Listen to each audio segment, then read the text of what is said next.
It started sometime between the Avengers coming on with Emmett Peel and Wild Wild West. And I don't remember if I was 11 or 12, but I was definitely in 6th grade. And to even out a party that Freddie Alfrick was giving in 521, and since I was in 517 83rd Street, he came looking for me. He says, we got 5 girls and we got 6 guys. Can you come over? And there was no way on earth, outside of being an odd guy, I was going to get invited to hang out with the older girls and the older guys.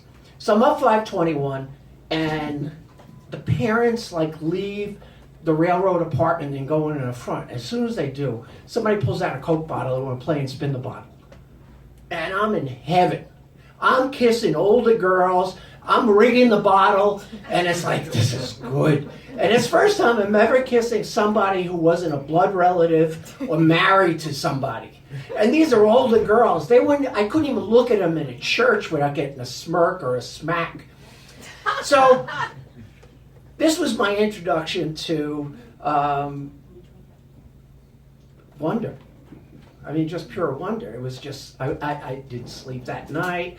And then I had Emmett Peel, I had Elizabeth Montgomery, I had Barbara Eden. I was in heaven. I got my own thoughts, I got TV. I went to bed so happy every night. So really, not too much happened for the next couple of years, excepting 2 things. There's only 2 ways in the 1960s that you could put your arms around girls and have your heads close to their body without them smacking you or calling somebody. One was ringolario. Some people know it as ringalivio. You would chase each other, it'd be a boy and girl game, and when you got the girl, if you were smart, you would say real slow, ringolario 1, 2, 3. Ringolario 1, 2, 3. She'd go speed up. Ringolario 1, 2, 3. And you got your arms around a girl, and she could do anything about it because she was playing a game. She was on the other team. But the other way was much better. Can I take you up on the swings? Big steel swings. Okay? The girl sits on the swing, and you put one foot on side of the swing and the other one on the other side, and you grab the steel, and you go up. And you can stay up as long as you go up because she can't make it come down. And that poor girl, how many girls, without realizing what they were getting into, had guys' crotches right in their face for 5, 10, 15, 20, 25 minutes. Boys were in heaven. A couple of girls were too. But most of the time, this was a very, very boy-centric event. But they kept going up with us because it was getting close. Now we're getting into puberty and things are starting to happen. And I was one of those, I was a pussy. I mean, by my friends' standards, I didn't want to drink. I didn't like the taste of beer. I didn't like the taste of liquor. I was almost 15 years old, and it was March 10th, 1969. And Joe NYSX, who I followed through every sport, we played baseball, we played basketball, we played rugby, we played football. Bronx, Queens, out to St. John's again. He goes, you gotta have something to drink. We're going to a dance. I'm going to my first dance, and I'm 10 days shy of being 15. I'm 14 years old. I'm pretty excited about the dance. I got a lot of anxiety about the drinking. And he goes, well, what do you want to drink? And I go, I don't like anything. And he goes, well, Southern Comfort doesn't really taste like liquor. It tastes more like cough syrup. I go, really? And he goes, well, let's go get JoJo. He always gets me the liquor, and he'll buy my thing, Seagram's, and he'll get you a half pint of Southern Comfort. A half pint? Is that too little? Enough? He goes, you'll be fine. So I drink the Southern Comfort before we go to St. Stephen's of Hungary dance. And the band's up there, and they're playing crap. But then they start playing some really good stuff. They start playing some Animals, and they play Season of the Witch. the Donovan song, and Al Cooper covered it too. And it's a slow song, and I'm looking over, and I see Julie Wilfinger. And Julie Wilfinger was a tomboy.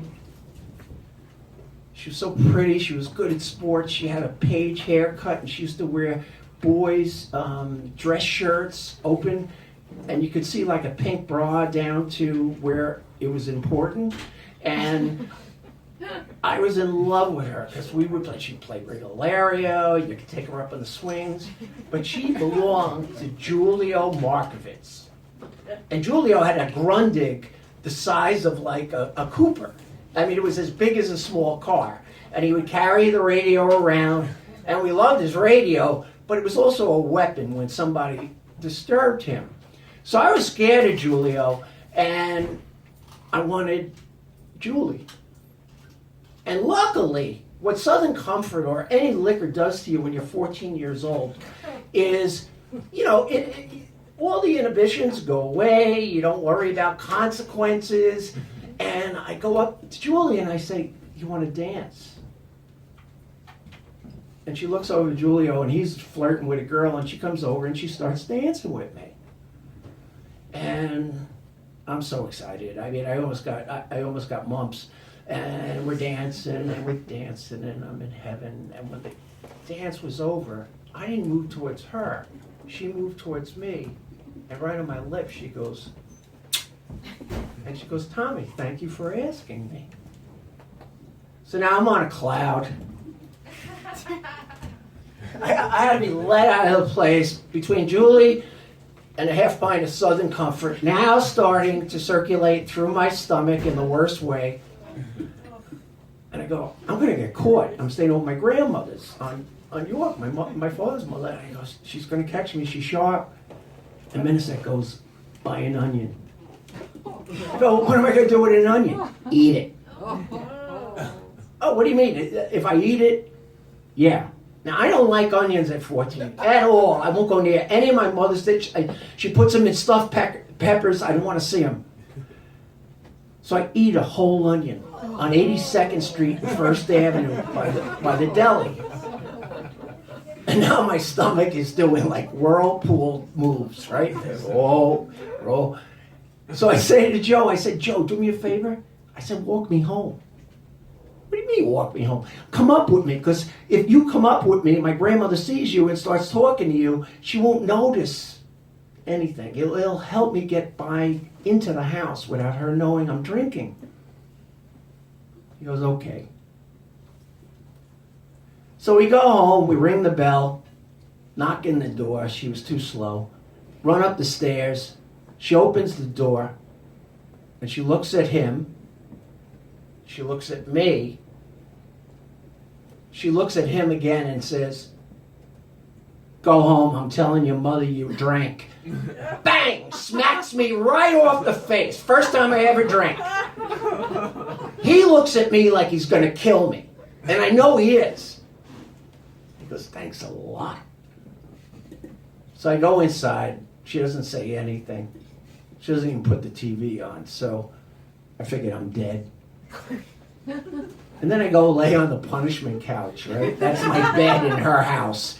It's his flat. My mother said it was like it was bought at a circus. And I'm laying there, and I'm worried about my future and my life.